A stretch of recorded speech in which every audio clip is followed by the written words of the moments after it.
CST Inspired Minds initiative is a very exciting project that we're working on, which is about looking at the future of what the Canadian landscape of careers is going to look like. So we've partnered with futurists, industry experts, researchers, academics, and we have developed content that looks at what careers will look like in about 15 to 20 years out. When you look at our mission, which we've had for a number of years, which is to advocate and be a public policy advocacy role, as well as inspiring families, this is exactly a 100% match in terms of that whole mission. Certain jobs exist because they're just foundational to our cultures. One that came to mind was fashion designer. And, you know, fashion's been around forever, but the technology around fashion is changing, and you know, the most fundamental change is in what we're now calling wearable technologies. Well, one of my favorite jobs, which is speculative at this point but quite possible, is something we call a rewilder. People who actually are helping the land to recover from a couple of centuries of intensive agriculture.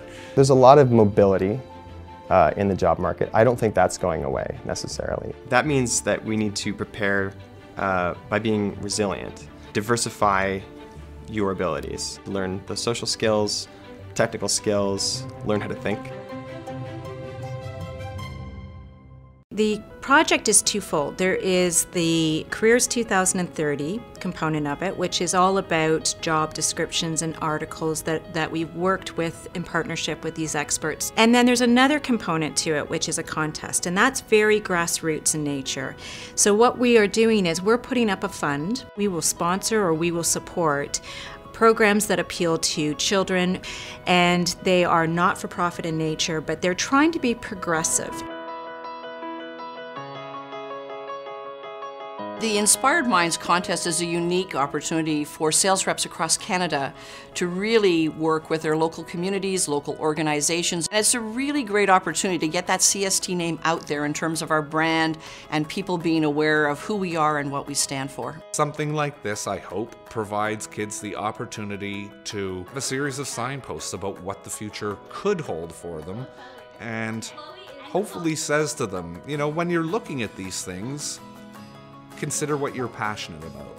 The skills that people are really interested in are prefigured in the way that they play. So I think that you can really start to build out a future for a child by reflecting on the way that they like to play, and then encouraging them in that direction, and then also rounding up their skills. Being able to look at what the future holds and how we can engage youth to play a major role in that, I think is really, really critical, because, you know, the youth of tomorrow they are defining this, right? This will be their reality. We're really proud that we actually connect with people to have the impact of unlocking any and all possibilities with the resources to pursue it. And this is a really great way to engage people with their children early on to actually pursue that dream. And I think it's just so uplifting and so inspiring.